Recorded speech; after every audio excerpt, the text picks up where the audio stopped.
Mis amados, encomendémonos brevemente al Señor para que demos inicio a nuestra exposición de la palabra. Y me gusta mucho venir a predicar aquí porque no guardan afán mientras el predicador habla, ¿verdad? Bueno, muy bien. De hecho, dejé mi teléfono porque generalmente lo uso para cronometrar el tiempo, pero aquí antes me han dicho, no, predicó muy cortico. Entonces yo digo, bueno, gloria a Dios. Oremos. Padre, gracias por este tu santo y glorioso día. Gracias, Señor, que nos concedes venir a escuchar tu voz. Padre, qué privilegio tan indecible es ese. No merecíamos sino la condenación eterna. Las puertas al jardín del Edén, el lugar de tu presencia especial, se habían cerrado para nosotros. El árbol de la vida, Señor, estaba custodiado por ángeles y una espada que se revolvía y se agitaba de lado a lado para impedirnos tomar de su fruto y alcanzar la salvación. Y sin embargo, Padre, tú nos has mirado con ojos de misericordia. Has rasgado el velo y ese lugar de la presencia especial que antes nos era prohibido, ahora nos ha sido abierto por pura gracia, no por nada bueno que hayas visto en nosotros, Señor. Y nos has permitido pasar, entrar y tomar del fruto del árbol de la vida, nuestro glorioso Señor y Salvador Jesucristo. Gracias, Padre, por ese privilegio que nos has dado. Gracias porque es por esa misericordia tan grande, tan incomparable que nos has mostrado, que hoy podemos estar aquí, delante de tu presencia, en el lugar especial que tú has designado para reunirte con tu pueblo, la iglesia. Gracias, Señor, por venir y habitar entre nosotros. Gracias por hacernos tu templo, tu santuario, tu jardín del Edén. Y gracias, Señor, que hoy otra vez nos permites escuchar tu voz para guiarnos y conducirnos, Señor, para hacernos cada día más a la imagen de tu Hijo. Ayúdanos a ver este tiempo de adoración con esos ojos, a la luz de esa verdad, y a gozárnoslo, sabiendo, Señor, que no lo merecíamos y que al que mucho se le perdona, mucho ama. Ayúdanos a reconocer el privilegio que es oír tu voz en esta mañana. Te lo rogamos, Santo Espíritu de Dios, asístenos al que escucha, al que habla, para que en todo tú seas glorificado, no solo con la atención debida a tu palabra, sino también con la fidelidad debida a tu verdad. Todo esto te lo rogamos, oh buen Dios, en el santo y glorioso nombre de Cristo Jesús. Amén. Bien, mis hermanos, les ruego por favor me acompañen a la carta del apóstol Pablo a los tesalonicenses, primera carta de Pablo a los tesalonicenses, capítulo 5. Primera carta de Pablo a los tesalonicenses, capítulo 5, versículos 1 al 11. Primera Tesalonicenses 5, 1 al 11. Leo para ustedes la bendita y gloriosa palabra de Dios. Pero acerca de los tiempos y de las ocasiones, no tenéis necesidad, hermanos, de que yo os escriba, porque vosotros sabéis perfectamente que el día del Señor vendrá así como ladrón en la noche. Que cuando digan paz y seguridad, entonces vendrá sobre ellos destrucción repentina, como los dolores a la mujer encinta, y no escaparán. Mas vosotros, hermanos, no estáis en tinieblas, para que aquel día os sorprenda como ladrón. Porque todos vosotros sois hijos de luz e hijos del día. No somos de la noche ni de las tinieblas, por tanto, no no durmamos como los demás, sino velemos y seamos sobrios, pues los que duermen, de noche duermen, y los que se embriagan, de noche se embriagan.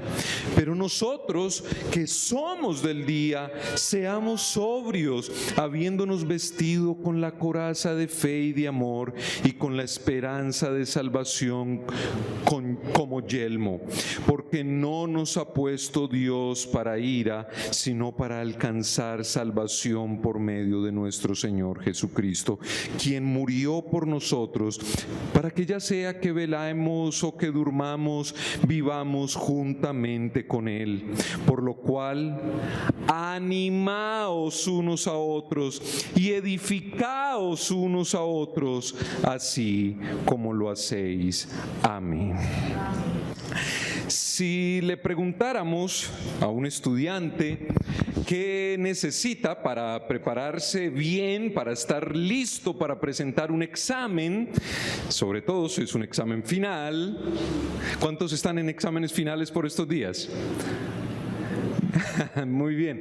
Bueno, si le preguntásemos a un estudiante qué necesita para prepararse bien para un examen, seguramente nos diría que lo primero que necesita es conocer la fecha exacta del examen. Así, él podrá estar bien preparado para presentar el examen, va a estar estudiando, va a estar revisando los libros. Así podría calcular las horas de estudio que necesita dedicarle a cada material, a fin de que cuando llegue el momento del examen, el día de la prueba, esté bien afilado, con todos los conocimientos frescos, con todo lo que aprendió aquí en la memoria. Pues bien, es probable que una de las inquietudes que los tesalonicenses le hicieron llegar a Pablo por medio de Timoteo fuera acerca de los tiempos de la segunda venida de Cristo.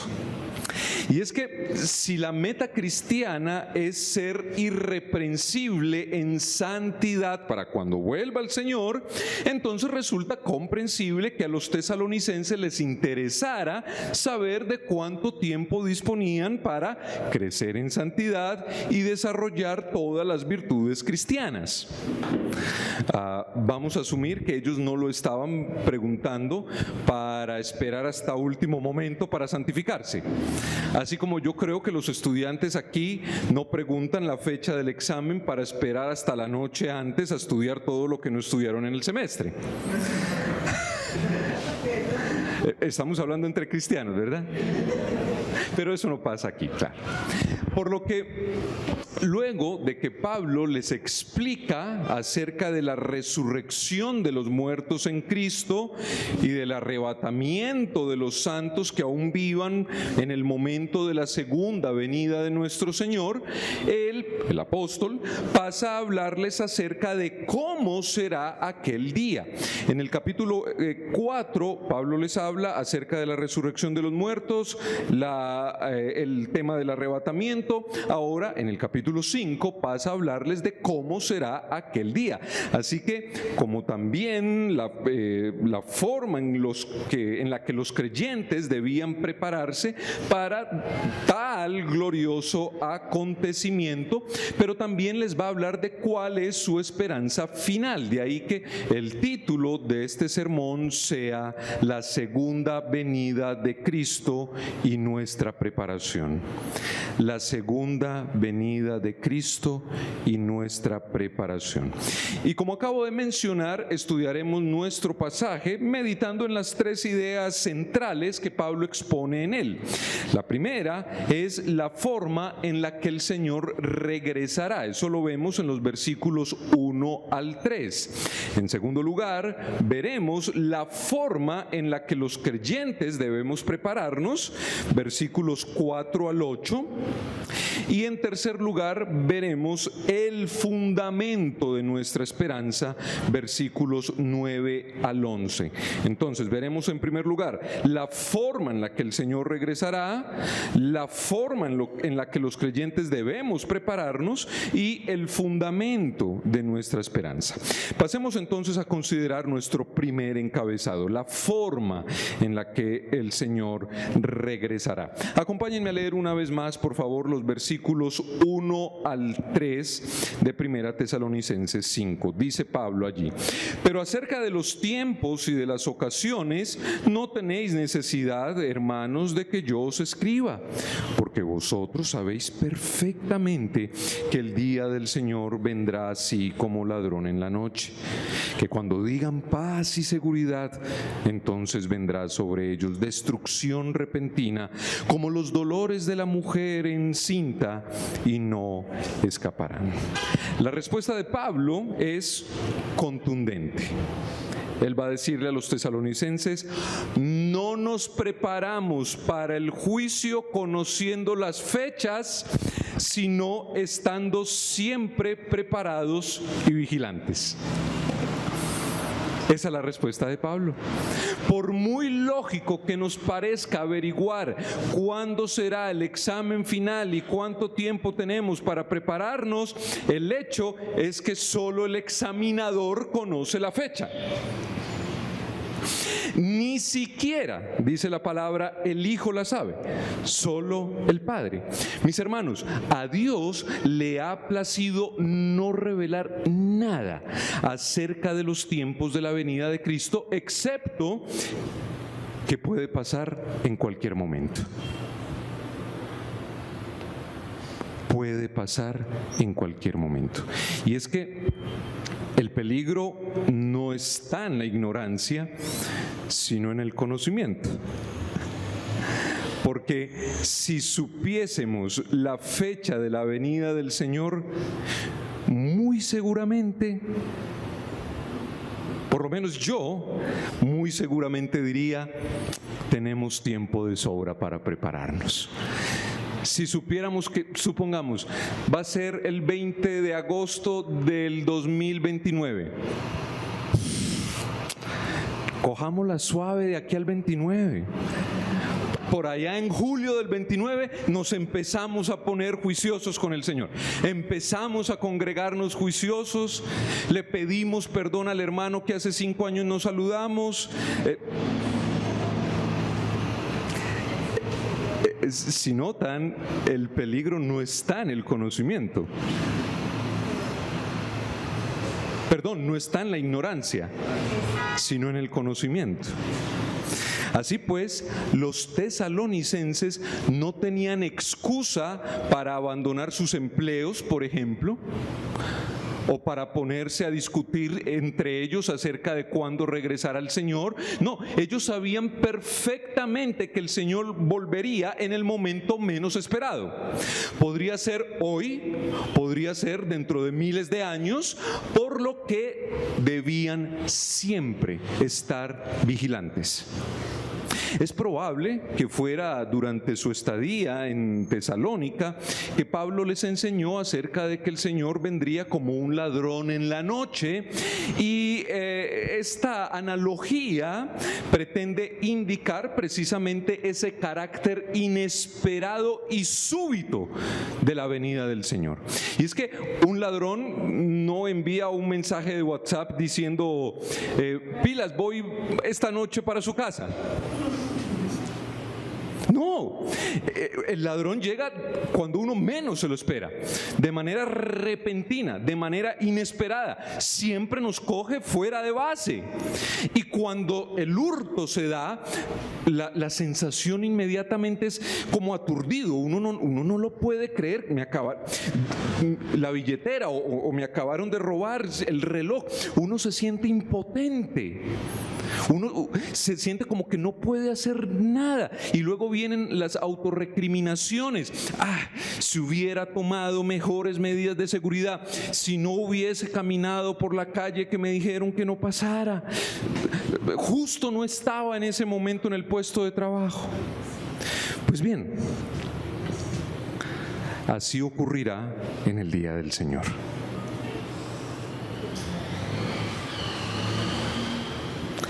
Primero vendrá el tremendo impacto de la sorpresa. No lo esperábamos. Luego, la sensación de impotencia. Ya no hay vuelta atrás. No hay manera de devolver el tiempo, de hacer lo que dejamos de hacer, de honrar a Dios como deberíamos haberlo hecho, de consagrarnos como debíamos. Ya, impotencia, aturdimiento. Después vendrán los remordimientos, las lamentaciones. Si hubiera prestado más atención a la palabra de Dios, si hubiera abrazado el Evangelio,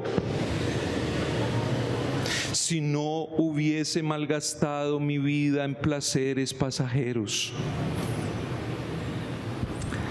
Ahora bien, el día del Señor, no piensen que es un concepto exclusivamente neotestamentario, es decir, del Nuevo Testamento. Este concepto del día del Señor se remonta a los profetas del Antiguo Testamento. Escuchen cómo lo describe el profeta Amós en Amós capítulo 5 versículos 18 al 20. Para los que quieran acompañarme allí, Amós capítulo 5 versículos 18 al 20. Amós 5, 18 al 20. Dice allí el profeta: ¡ay de los que desean el día de Jehová!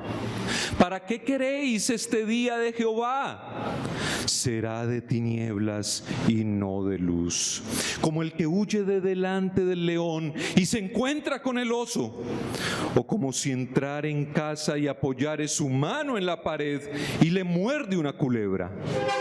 No será el día de Jehová tinieblas sino luz, oscuridad que no tiene resplandor. Escuchen también cómo lo describe Joel, capítulo 1, versículo 15. Joel 1, 15. Dice el profeta Joel allí: ¡ay del día! Porque cercano está el día de Jehová y vendrá como destrucción por el Todopoderoso. Capítulo 2, versículo 1, por favor. Capítulo 2, versículo 1. Tocad trompeta en Sión y dad alarma en mi santo monte. Palabras similares a las que usó Pablo en el capítulo 4 de Tesalonicenses, cuando habla de la segunda venida de Cristo.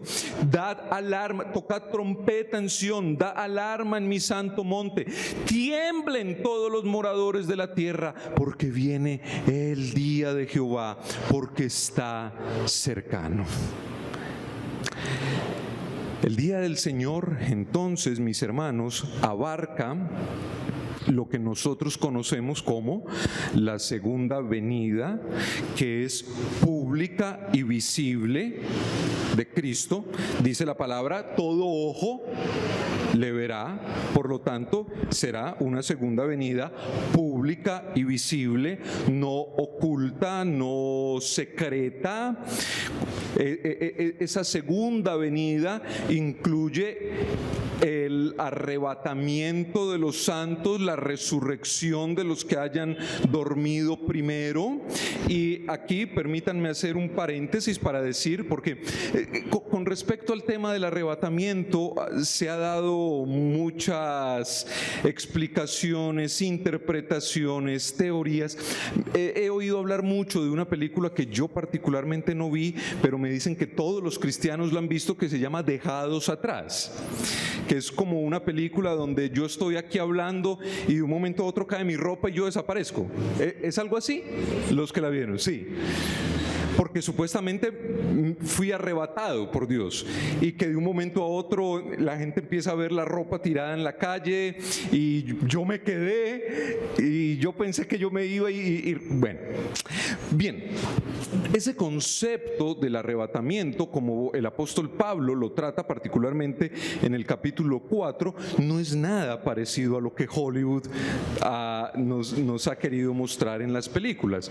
En realidad, el tema del arrebatamiento debemos verlo, estudiarlo, comprenderlo como una serie de analogías o metáforas que el apóstol Pablo usa para ilustrar precisamente cómo será aquel glorioso día.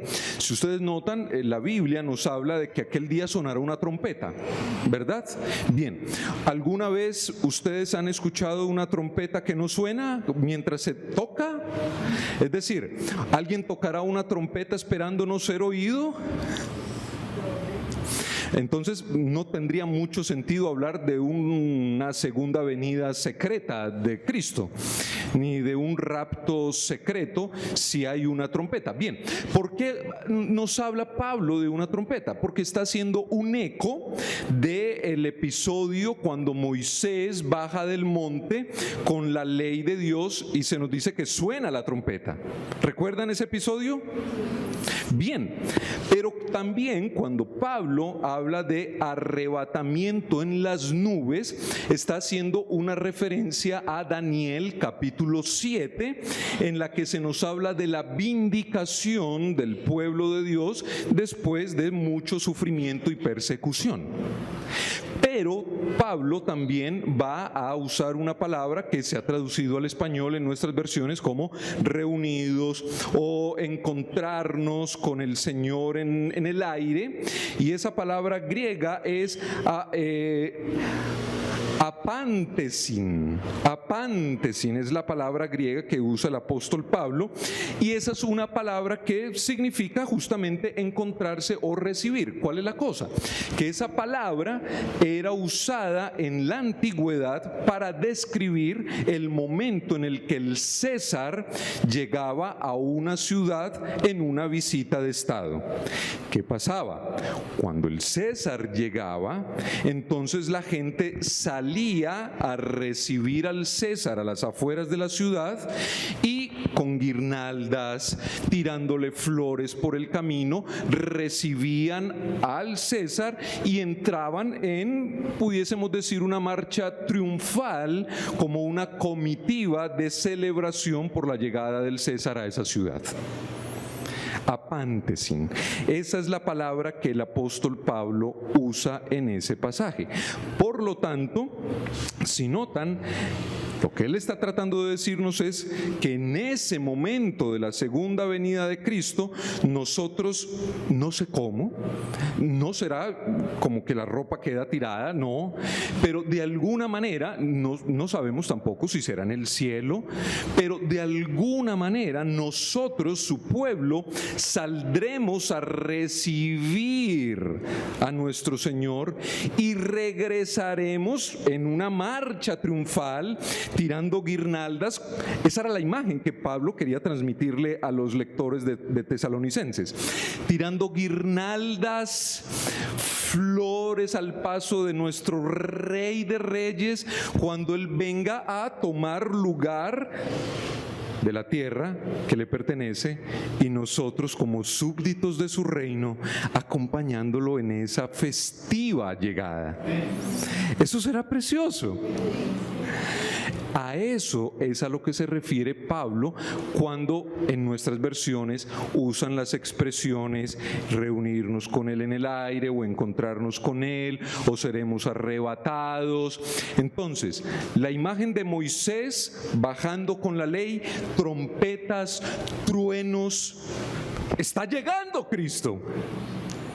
Pero además nosotros, como en el episodio de Daniel capítulo 7, siendo reivindicados después de todo el sufrimiento, después de toda la persecución, después de todas las aflicciones que hemos pasado en este mundo, pero recibiendo a nuestro Rey de Reyes, Señor de Señores, y regresando en procesión triunfal y festiva con Él. Primera Tesalonicenses capítulo 4. Preciosa, preciosa. Los lectores la entendieron inmediatamente. Ellos no pensaron en la película de Dejados Atrás. Ellos no pensaron en gente saliendo volando, ni en ropa tirada en el piso, no. Lo que yo les estoy diciendo, ellos lo entendieron perfectamente. Solo que nosotros necesitamos estudiarlo para poder acortar la brecha que había entre la audiencia original de Pablo y nosotros, para quienes la palabra apántesin no significa absolutamente nada. Porque además nosotros, si llega el presidente hoy, no creo que nadie se le ocurriría salir a recibirlo tirándole flores por el camino ni nada. No es un concepto familiar para nosotros. Entonces, por eso nos toca hacer ese estudio. Bien, de regreso a nuestro pasaje, después de este breve paréntesis, entonces decimos que la segunda venida de Cristo, que es pública, que es visible, abarca entonces la resurrección de los que han dormido, el arrebatamiento de los santos que estén vivos para ese momento y el juicio final. Se trata de un solo acontecimiento. En otras palabras, el día del Señor abarca todo lo que ocurrirá entre el rapto, que como ya vimos no será secreto, y la consumación final. Ahora, ¿todo esto acontecerá en un periodo de 24 horas? No lo sabemos. No lo sabemos, la Escritura no nos lo dice, pero el punto aquí es que el día del Señor, o la segunda venida de Cristo, es un solo acontecimiento y no dos separados por un periodo de 1000 años. El apóstol Pablo nos narra esto como si fuese un solo evento. Meterle 1000 años en la mitad a lo que Pablo está hablando sería forzar el pasaje, sería hacerle violencia al pasaje. No, cuando llegue el día del Señor, los que rechazan a Él y a su voluntad estarán seguramente viviendo en una aparente calma, en una aparente prosperidad, en una falsa sensación de paz y de seguridad. Dios les parecerá, como muchos dicen hoy, un mito, un cuento, un relato muy lejano. Su juicio, eso es puro cuento, es para meternos terror, tal y como dice el apóstol Pedro en 2 de Pedro 3:3, donde dice 3 al 4, en los postreros días vendrán burladores, andando según sus propias concupiscencias, diciendo, ¿dónde está la promesa de su advenimiento, de su venida? Porque desde el día en que los padres durmieron, todas las cosas permanecen así como desde el principio de la creación. ¿Han oído hablar a alguien hablando de esa manera? Bueno, Cristo comparó aquel momento con los tiempos de Noé, en que los hombres estaban comiendo, bebiendo, casándose y dándose en casamiento, o lo comparó con los días de Lot, en que comían, bebían, compraban, vendían, plantaban, edificaban. Claro, todas esas actividades son legítimas. No está mal casarse, no está mal comer, no está mal comprar, vender. ¿Cuál es el problema? Que esas actividades los hombres las empiezan a poner como sustitutos de Dios. Empiezan a poner todas esas actividades en lugar de Dios. Así que lo que Jesús está diciendo es que la gente estará entregada a sus apetitos sin tener en cuenta a Dios. De modo que cuando a los incrédulos les parezca que todo les está saliendo de maravilla, dice la palabra, no yo, vendrá sobre ellos destrucción repentina. ¿Pero qué significa esa destrucción para los incrédulos? Bueno, Pablo mismo responde en 2 Tesalonicenses, capítulo 1, versículo 9. 2 Tesalonicenses 1:9. Pablo dice: pena de eterna perdición, excluidos de la presencia del Señor y de la gloria de su poder. Ese es el destino eterno de los incrédulos. A eso nos referimos con destrucción. Ojo, hago ese énfasis porque también algunos enseñan que esa palabra destrucción es aniquilacionismo, es decir, que dejaremos de existir, que desapareceremos, que no seremos más conscientes de nada, sino que simplemente se nos apaga la computadora y listo, se acabó todo. No es a esa clase de destrucción a la que se refiere Pablo. Pablo se refiere a una situación muy consciente de los incrédulos en la eternidad. Pena de eterna perdición, excluidos de la presencia del Señor y de la gloria de su poder. Todo eso será consciente. No será que nos apagaron y ya. No, habrá conciencia de ese tormento eterno. Así pues, y para ilustrar lo inesperado y lo sorprendente del día del Señor, Pablo usa la figura del ladrón en la noche. Pero ahora añade otra analogía con el fin de mostrar el carácter repentino e inevitable de la segunda venida del Señor, y es los dolores sufridos por una mujer que da a luz. Y una vez más podemos ver que esta no es la primera vez que las Escrituras usan un símil, una analogía en relación con el día del Señor como esta. Escuchen las palabras de Isaías capítulo 13, Isaías 13, versículos 6 al 8. Isaías 13, 6 al 8. Dice allí la palabra del Señor: aullad, porque cerca está el día de Jehová, vendrá como asolamiento del Todopoderoso. Por tanto, toda mano se debilitará y desfallecerá todo corazón de hombre, y se llenarán de terror, angustias y dolores se apoderarán de ellos. Tendrán dolores como mujer de parto. Se asombrará cada cual al mirar a su compañero, sus rostros, rostros de llamas. Si notan, Pablo está usando imágenes del Antiguo Testamento para hablarnos de lo que será el día del Señor.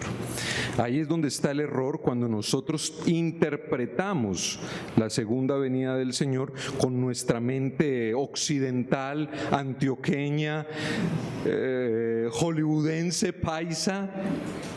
Ahí está el error, que es que Pablo está hablándonos en términos del Antiguo Testamento. Ahora, en el caso del robo, no hay advertencia previa. El ladrón nos coge de sorpresa. En el caso del parto, lo que no hay es escapatoria.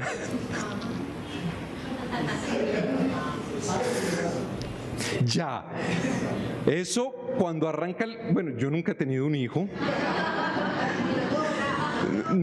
No soy una persona no menstruante, no sé cómo lo llaman ahorita con toda la locura, pero yo supongo, a las que son madres, cuando arranca el dolorcito y ya se sabe más o menos que por esa semana deben hacer el bebé, arranca el dolorcito y eso ya no tiene reversa. Por más que duela, eso ya, que sea lo que tenga que ser. Bien. Por eso el apóstol Pablo usa la imagen o la analogía del ladrón y de la mujer encinta. el parto llegará inevitablemente. Bueno, así también los incrédulos intentarán huir y salvarse de la destrucción de aquel día, pero no podrán escapar. No hay reversa. O sale el bebé. No hay reversa.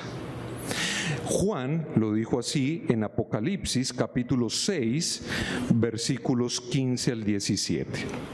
Apocalipsis capítulo 6, versículos 15 al 17 dice: y los reyes de la tierra y los grandes, los ricos, los capitanes, los poderosos y todo siervo y todo libre se escondieron en las cuevas y entre las peñas de los montes y decían a los montes y a las peñas: caed sobre nosotros y escondednos del rostro de aquel que está sentado sobre el trono y de la ira del Cordero, porque el gran día de su ira ha llegado, y ¿quién podrá sostenerse en pie?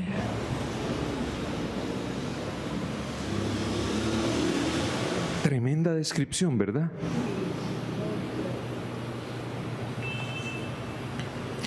Yo trato como de dramatizarlo, pero yo creo que no alcanza, ¿verdad? No alcanza uno a imaginar cómo será la angustia en aquel momento. Una vez expuesta la forma en la que el Señor regresará, el apóstol Pablo pasa a hablarnos de la forma en la que los creyentes debemos prepararnos. La forma en la que los creyentes debemos prepararnos. Acompáñenme, por favor, otra vez a Primera Tesalonicenses, capítulo 5, ahora a leer desde los versículos 4 al 8. 4 al 8. Dice allí el apóstol Pablo: mas vosotros, hermanos, no estáis en tinieblas, para que aquel día os sorprenda como ladrón, porque todos vosotros sois hijos de luz e hijos del día. No somos de la noche ni de las tinieblas, por tanto, no durmamos como los demás, sino velemos y seamos sobrios. Pues los que duermen, de noche duermen, y los que se embriagan, de noche se embriagan. Pero nosotros que somos del día, seamos sobrios, habiéndonos vestido con la coraza de fe y de amor y con la esperanza de salvación como yelmo. Gloria al Señor. Este pasaje se podría resumir en las palabras también del mismo Pablo en Efesios capítulo 5 versículo 8, donde él dice: en otro tiempo nosotros éramos tinieblas, mas ahora somos luz en el Señor. Por lo tanto, andad, vivid, caminad como hijos de luz. Los que viven de espaldas a Dios, confiados en una aparente paz, seguridad, bueno, ellos están en oscuridad y serán encandilados y sorprendidos cuando resplandezca la luz del Señor. Los creyentes, en cambio, ya avisados acerca de la inevitable venida del Señor y acostumbrados a vivir no en tinieblas sino en la luz, no vamos a ser encandilados, deslumbrados ni sorprendidos. Mis hermanos, Dios, por medio de la obra salvadora de Cristo, nos ha librado de la potestad de las tinieblas y nos ha trasladado al reino de su amado Hijo. Cuando Él nos salvó, también nos iluminó, nos despertó de la oscuridad de la muerte espiritual a la luz de la resurrección. Ustedes y yo no vamos a experimentar el terror que describía Juan en Apocalipsis hace un momento. Para nosotros ese será un día de gozo, será un día de alegría, será el día que hemos esperado durante toda nuestra vida.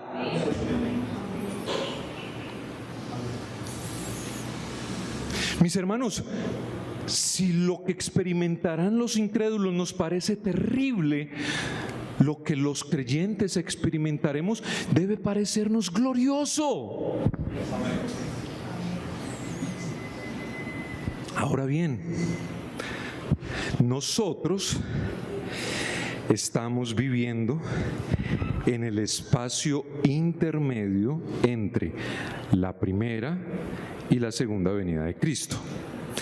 Ese espacio, las Escrituras lo llaman los últimos días. Los últimos días. En ese periodo, el reino de las tinieblas, manifestado por el mundo, convive con el reino de Dios manifestado en la iglesia.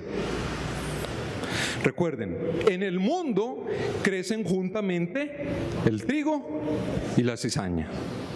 Los que ya somos hijos de los postreros tiempos con los que todavía viven en el mundo o en la mundanalidad del mundo, para ser más específico. Pero cuando Cristo regrese en gloria, ya no como siervo sufriente, sino como juez justo, rey de reyes, señor de señores, ya no sobre un asno, sino sobre un caballo blanco, terminará definitivamente el presente siglo malo y se consumará el reino de Dios. Mis hermanos, no habrá más noche, no habrá más llanto, no habrá más oscuridad, sino que habrá llegado el día del Señor.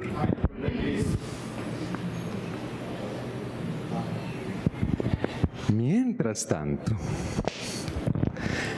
los creyentes tenemos que vivir como hijos de luz en medio de las tinieblas.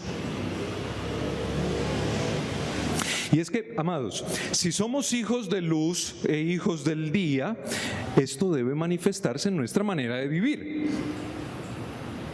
Nuestra vida debe caracterizarse por la rectitud, la justicia, la santidad. No podemos decir que pertenecemos a Cristo y luego seguir durmiendo y viviendo en tinieblas como los que son de la noche. Eso no tendría sentido. Seríamos muy incoherentes. Si somos de Cristo, pertenecemos a un reino que no es de este mundo, ni tiene nada que ver con el presente siglo malo. Nada. Y puesto que somos hijos de la luz, aquel día no nos sorprenderá, sino que participaremos en su triunfo. Para los que ya vivimos de día, el día del Señor significará la entrada a nuestro verdadero hogar. Saldremos gozosos a su encuentro cuando Él venga en el cielo como miembros de aquella gloriosa comitiva de bienvenida. ¿Recuerdan el episodio de la entrada de Jesús a Jerusalén en el pollino exacto y todos cantando aleluya al Señor? Bueno, eso es tan solo una película en blanco y negro, toda distorsionada, toda pixelada en comparación a lo que será ese glorioso día. ¿Quiénes serán los que no saldrán a recibir al gran rey? Bueno, los que son de la noche y de las tinieblas. Para ellos, la luz de la venida de Cristo pondrá en evidencia su impiedad, su miseria. Ser de la noche, mis hermanos, significa andar en oscuridad, pecado e incredulidad. Ser de las tinieblas significa pertenecer todavía a Satanás, estar en enemistad contra Dios y estar entregado a la depravación moral que caracteriza justamente al mundo. Pero dice Pablo, los creyentes no somos como ellos. Antes pertenecíamos a ese siglo malo, éramos hijos de desobediencia y de ira, lo mismo que los demás. Pero gracias a la obra redentora de Cristo hemos sido constituidos hijos de Dios. tanto, versículo 6 de 1 Tesalonicenses 5. Por tanto, no durmamos como los demás, sino velemos y seamos sobrios. Mis hermanos, los que serán sorprendidos por la repentina llegada del día del Señor son los que duermen y los que se emborrachan. En cambio, los creyentes que esperamos su venida, no dormimos, ni tampoco debemos entregarnos al desenfreno, sino que debemos mantenernos alertas, sobrios. Claro, la hora es tan desconocida para el creyente como para el incrédulo. Ninguno de los dos la conoce. Pero en cuanto a nuestra preparación para la llegada del Señor, nosotros sí tenemos algo que hacer, y es asegurarnos de estar siempre alertas y nunca dormirnos. Siempre alertas, nunca dormidos. Mi hermano, mi hermana, ¿cómo estamos viviendo? Esa sería la pregunta. ¿Cómo estamos viviendo? Porque si estás viviendo de día, su venida repentina, inesperada, te hallará de día, despierto, no te va a sorprender. Pero si estás viviendo de noche, su regreso te sorprenderá de noche, seguramente mientras duermes. Los incrédulos viven dormidos porque ellos son de la noche, y viven en tinieblas porque son hijos de las tinieblas. Desconocen a Dios. Es más, se creen dioses para sí mismos. Desprecian la palabra de Dios, viven como si el Señor nunca fuese a regresar y como si nunca tuviesen que comparecer ante su Creador, como si nunca tuvieran que rendir cuentas por su vida. Ellos no están preparados para el día del Señor y tampoco les interesa. Pero ese no debe ser el caso de los que han visto la luz y ya viven de día. Mis hermanos, nosotros velamos desde el día de nuestra conversión porque hemos sido alumbrados por Cristo. Sin embargo, esto se nos olvida rápido. Por eso necesitamos oír frecuentemente la exhortación de no dormirnos, porque como los discípulos en Getsemaní, muchas veces nuestro espíritu está dispuesto, pero nuestra carne es débil. Pero nosotros, en contraste con los que duermen, debemos velar, y en contraste con los que se emborrachan, debemos estar sobrios. Debemos vivir constantemente a la expectativa de que Cristo puede volver hoy mismo. Debemos estar siempre en guardia, vigilantes, bien despiertos. No importa si estamos en la casa, en el metro, en el trabajo, en la iglesia. A veces pareciera que solo estuviésemos esperando la venida de Cristo el domingo a las 10 de la mañana y vivimos así. No, mis hermanos, puede venir en cualquier momento. Incluso en el momento en el que estamos maquinando un pecado para salvaguardar nuestra imagen, nuestra reputación, para ganarnos unos pesitos de más. Por supuesto, yo creo que eso no pasa aquí, pero no estamos tan alerta permanentemente como deberíamos. Cada mañana al despertarnos, recordemos que hoy puede venir el Señor. Y cuando recordemos eso cada mañana, pues establezcamos nuestras prioridades en consecuencia. Al igual que el centinela no puede darse el lujo de dormir en su puesto de guardia, sino que debe estar de pie, firme, vigilante. Bueno, así también nosotros debemos estar alertas, esperando constantemente el retorno de nuestro Rey. Amados, lo que viene es demasiado serio como para que estemos dormidos. No es tiempo de ponernos la pijama. Es tiempo de mantenernos vigilantes. Pero Pablo también nos dice que debemos estar sobrios, es decir, debemos mantener santa nuestra manera de vivir. Todos ustedes han visto un borracho en su vida, ¿verdad? Siente uno vergüenza ajena de lo que hace el borracho, porque la borrachera se caracteriza por el exceso, el desenfreno.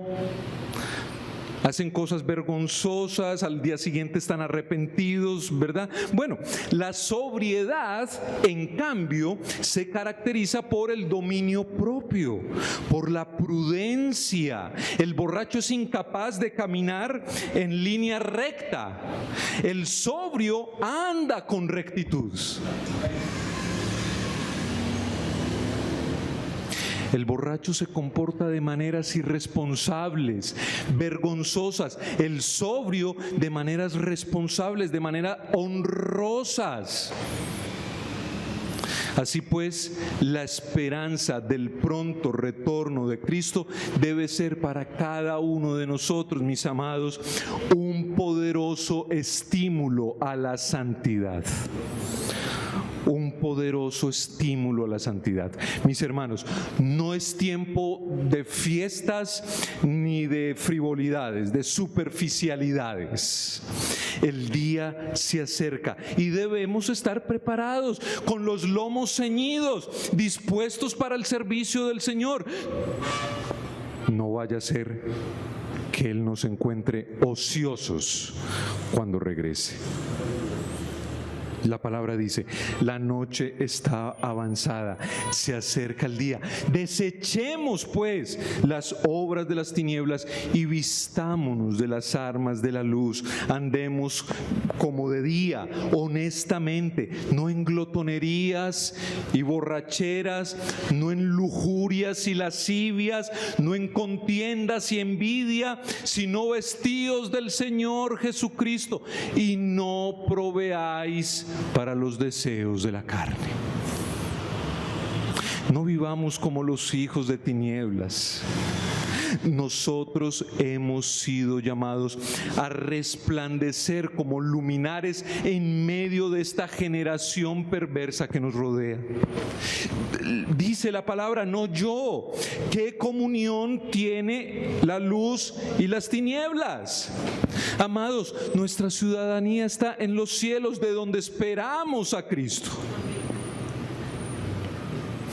Ahora bien, al igual que el centinela debe estar atento, pero además debe estar vestido con la indumentaria apropiada, nosotros debemos estar adecuadamente vestidos para nuestro llamado a velar. ¿Y cómo se viste un centinela? Bueno, un centinela no se viste con pijama, sino con la armadura de un soldado. Recuerden, estamos en el siglo I. No estamos hablando de un camuflado, no estamos hablando de un fusil, estamos hablando de un soldado romano. Esa era la imagen que los lectores de la carta de Pablo a los tesalonicenses tenían al hablar de un centinela. Esa era la imagen que venía a ellos a su mente. Bien, puesto que el creyente también es un soldado en servicio activo, Dios lo equipa con la necesaria ropa militar, ya que sería una imprudencia hacer un turno de guardia sin la protección necesaria. De modo que si queremos velar fiel y mantenernos alertas como los centinelas, debemos ponernos la coraza de la fe y del amor y la esperanza esperanza de salvación como yelmo. O mejor dicho, Pablo no nos dice que esto es lo que debemos hacer, sino más bien que esto es lo que ya hemos hecho.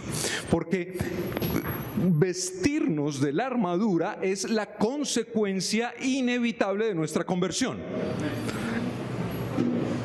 Entonces no es que nos la tengamos que poner, es que ya la tenemos puesta.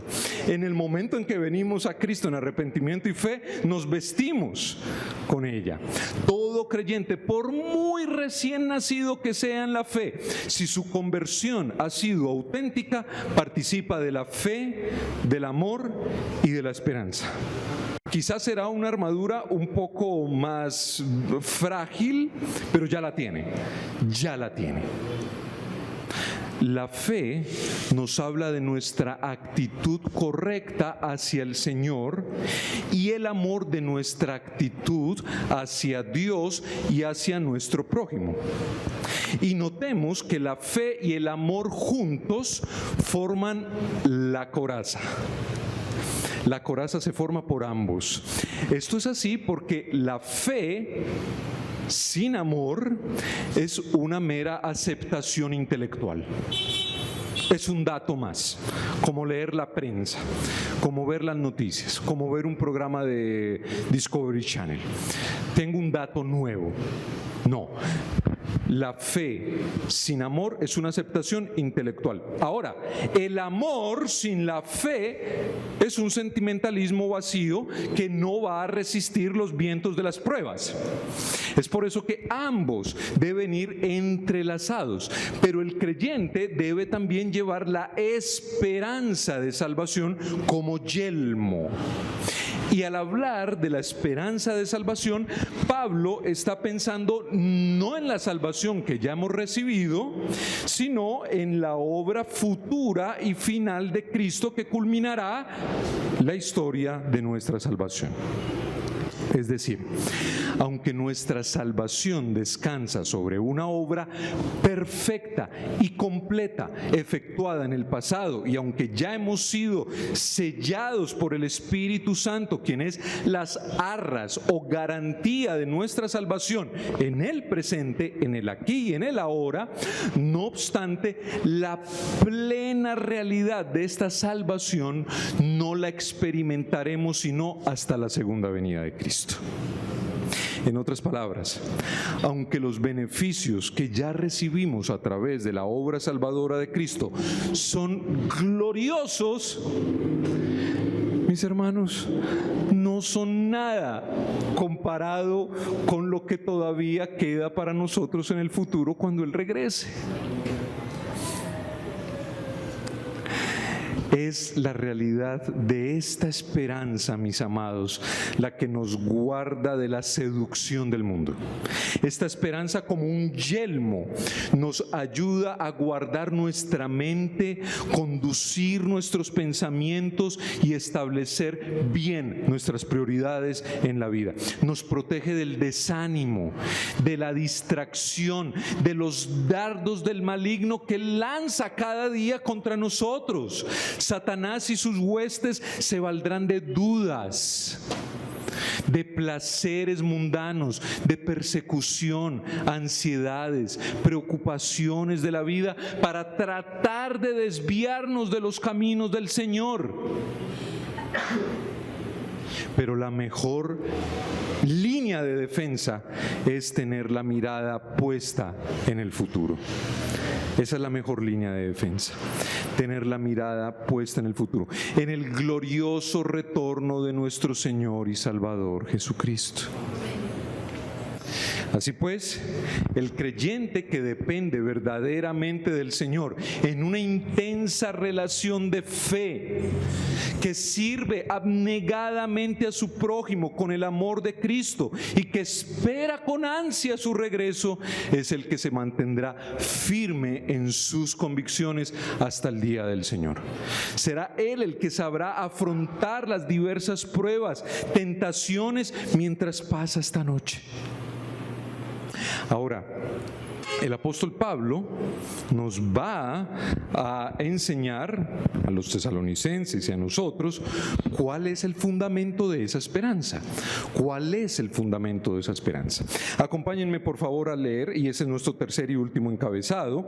Acompáñenme a leer los versículos 9 y 11 de 1 Tesalonicenses 5.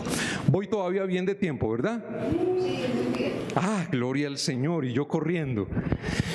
Bien, versículos 9 al 11, dice: porque no nos ha puesto Dios para ira, sino para alcanzar salvación por medio de nuestro Señor Jesucristo, quien murió por nosotros para que, ya sea que velemos o que durmamos, vivamos juntamente con Él. Por lo cual, animaos unos a otros y edificaos unos a otros, así como lo hacéis. A la luz de lo que la Biblia enseña acerca del carácter terrible del juicio venidero, es posible que el día del Señor le inspirara a los tesalonicenses más terror que esperanza. La descripción que leíamos hace un momento es horrenda, es terrible. Bien, Pablo quería guardar a los tesalonicenses de que frente a la expectativa de la segunda venida de Cristo, ellos se aterrorizaran y no se esperanzaran.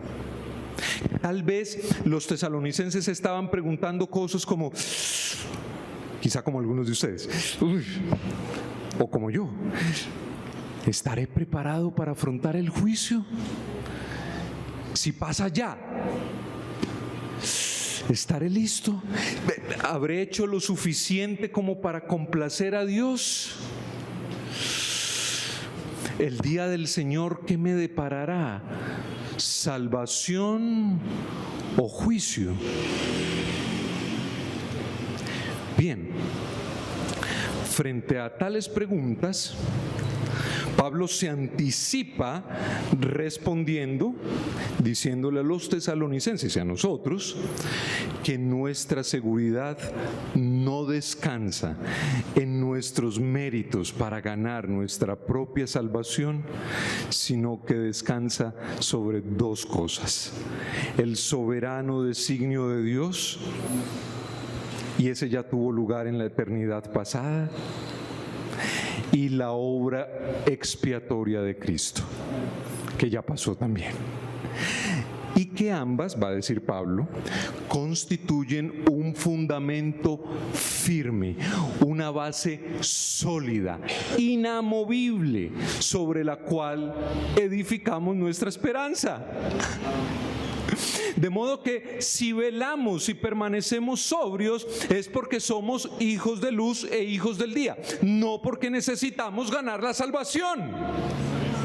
Eso es lo que Pablo está diciendo. Así que, mis amados, si nos parece glorioso aquel día, la esperanza y la expectativa de lo que vendrá, este fundamento de nuestra salvación debe parecernos doblemente glorioso, porque no tenemos que estar aterrorizados por lo que sucederá, porque si somos verdaderamente creyentes, nuestra confianza no está en nosotros mismos, sino en lo que Dios, por medio de su Hijo, ya ha hecho por nosotros. Y la obra de Dios y la de su Hijo, a diferencia de la nuestra, no fallará. No fallará. Así que nuestro fundamento es inamovible. Si dependiera de nosotros, estaríamos perdidos. No tendríamos esperanza. Nuestro fundamento sería la arena, pero el fundamento de nuestra esperanza es la roca. Y por eso justamente es que no debemos tener terror del día del Señor si hemos venido verdaderamente a Cristo en arrepentimiento y fe. Somos lo que somos porque Dios lo ha determinado. Como lo diría también Pablo, soy lo que soy por la gracia de Dios. Fue Él quien nos llamó de las tinieblas a su luz admirable. Tanto el llamamiento como la liberación y el traslado son obras de Dios, no de nosotros. Por eso no depende de nosotros. Nuestra esperanza no descansa sobre nuestras propias capacidades, sino sobre el poder de Dios. Dios es el alfa y el omega de la salvación. Por eso, y solo por eso, nuestra esperanza es firme. Amén. Ahora bien, para Pablo solo hay dos opciones. Para Pablo solo hay dos opciones. Así como solo hay luz y tinieblas, noche y día, sobriedad y embriaguez, alerta o somnolencia, así también solo hay salvación o ira, salvación o perdición, salvación o condenación. Podemos entender toda la Biblia si pensamos en términos pares. Toda la Biblia, desde Génesis hasta Apocalipsis, está escrita en paridad, en términos pares. Hijos de Dios, hijas de los hombres, ¿lo recuerdan en Génesis? Caín, Abel. Y así podríamos hacer un recorrido por toda la Biblia. Bueno, Pablo, que es un hombre bíblico, va a decirnos solo hay dos opciones: luz, tinieblas, dormir, alerta, sobriedad, embriaguez, salvación, perdición.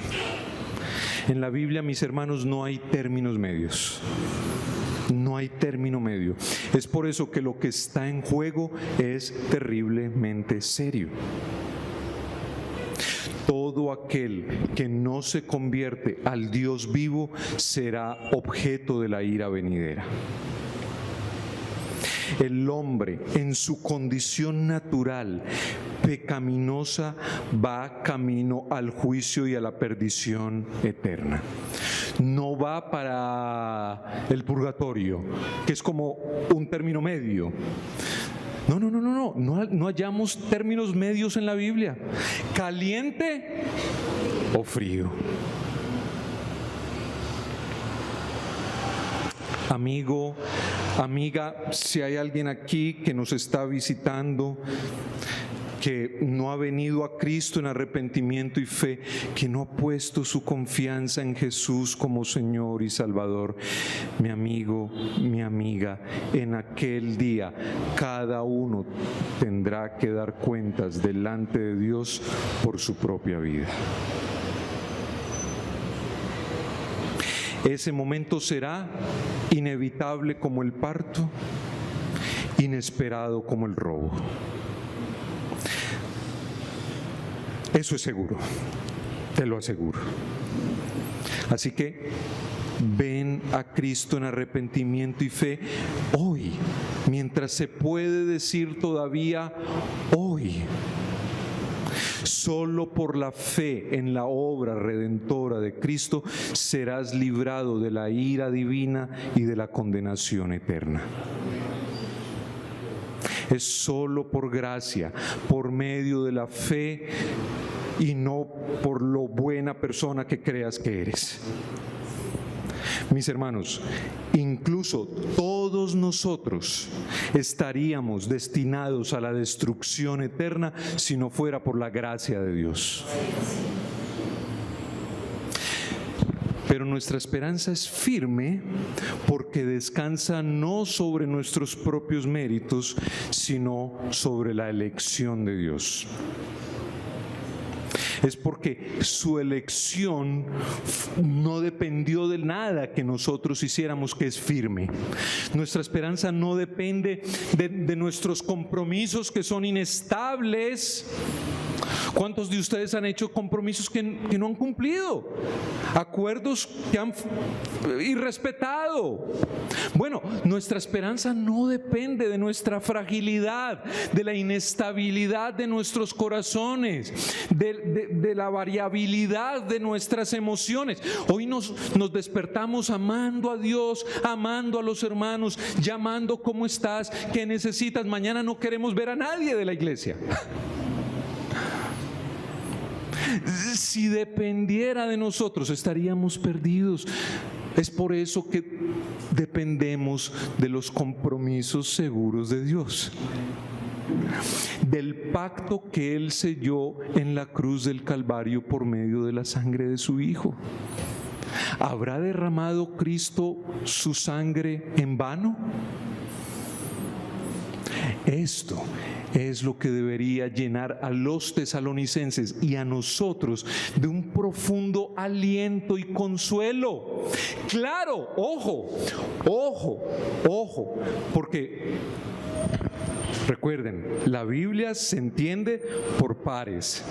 Estamos hablando de soberanía de Dios, pero eso no significa que no haya su par.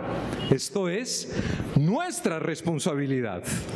Entonces, no estoy diciendo que podemos vivir como nos da la gana, porque ya Dios lo hizo por nosotros, nos eligió, Cristo murió y comamos y vivamos, salvos siempre salvos. Sí, pero no, porque Pablo dice también que debemos ocuparnos en nuestra salvación con temor y temblor.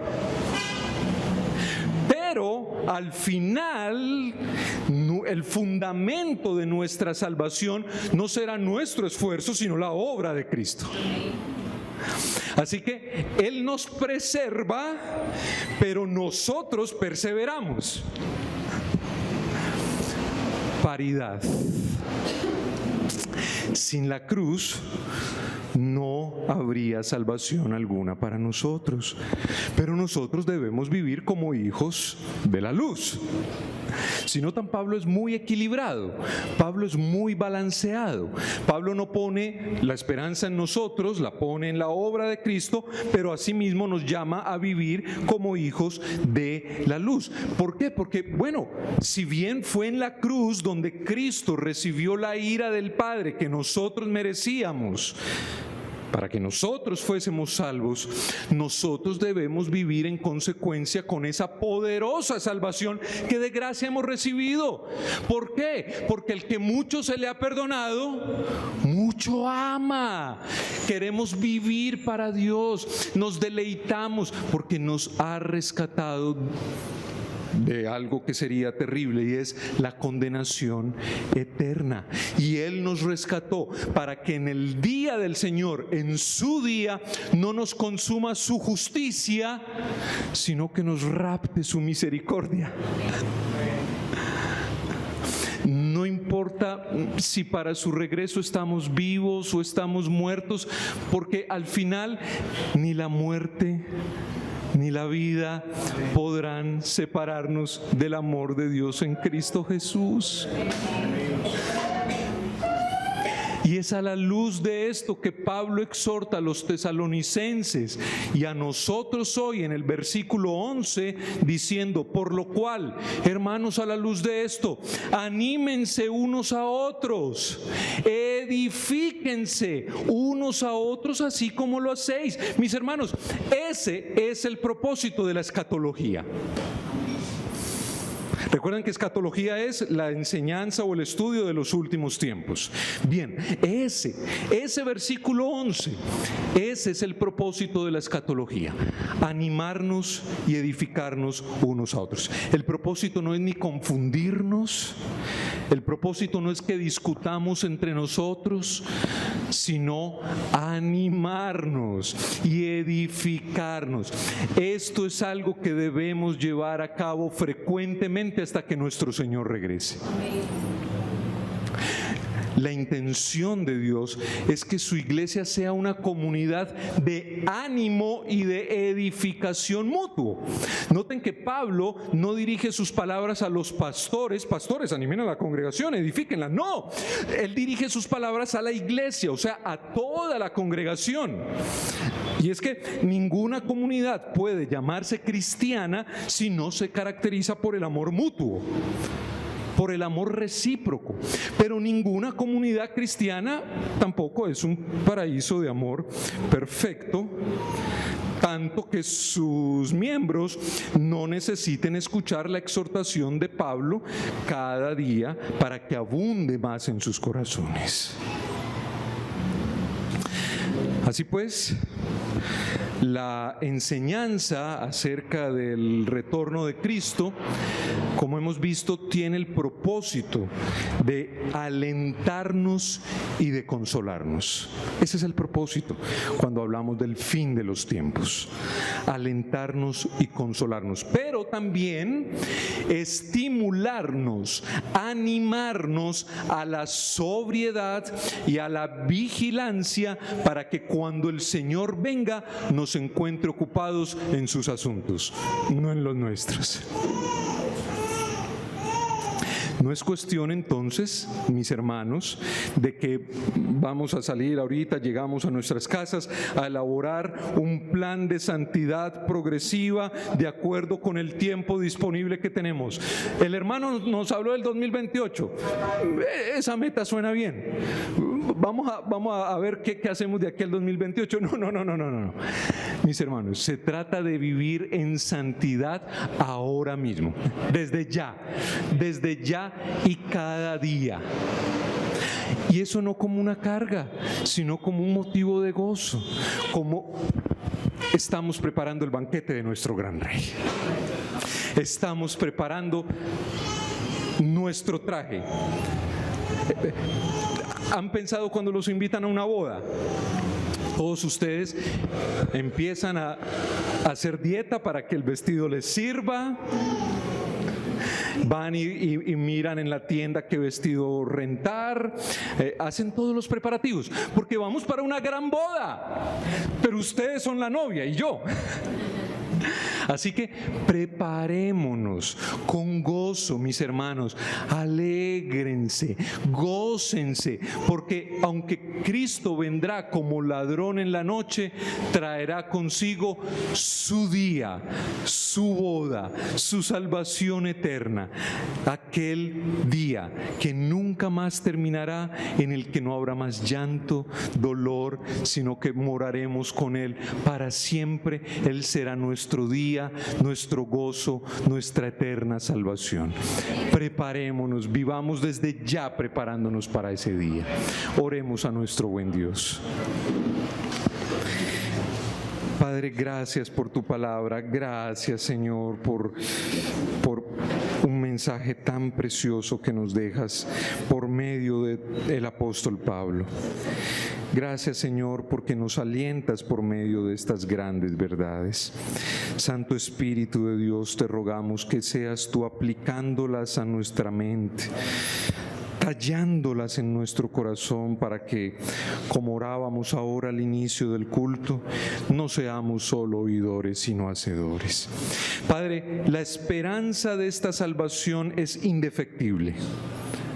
Es seguro que tú regresarás. Tú lo has dicho, nosotros lo creemos. Tu palabra es verdad, Señor. Tú eres veraz. Por eso te rogamos, Señor, que no se nos olvide esto que hemos aprendido hoy. Que cada día tu Santo Espíritu lo traiga a nuestra mente, lo traiga a nuestra memoria. Que cada día lo vivamos a la expectativa de que en cualquier momento regresarás.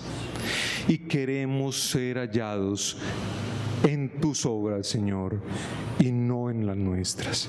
Queremos ser hallados de día, no de noche. Queremos ser hallados velando, no durmiendo. Queremos ser hallados amándonos y edificándonos los unos a los otros. Ayúdanos, Padre bueno, a vivir una vida conforme a esta esperanza. Que nuestra coraza sea la fe y el amor, y nuestro yelmo sea la esperanza de que, por tu obra gloriosa, inefable, podemos tener confianza para el día del juicio, Señor. Que seremos juzgados no por nuestras obras, sino por los méritos de Cristo aplicados a nuestra alma. Pero Padre, que eso no sea un motivo para relajarnos en nuestro caminar, sino que nos guíes y nos fortalezcas para ocuparnos de nuestra salvación con temor y temblor. Queremos que cuando tú llegues nos halles tan parecidos a ti como nos sea posible. Ayúdanos, Padre bueno, pues a caminar a la luz de esta preciosa verdad para tu gloria y tu honra. Te lo rogamos en el santo y glorioso nombre de Cristo Jesús. Amén.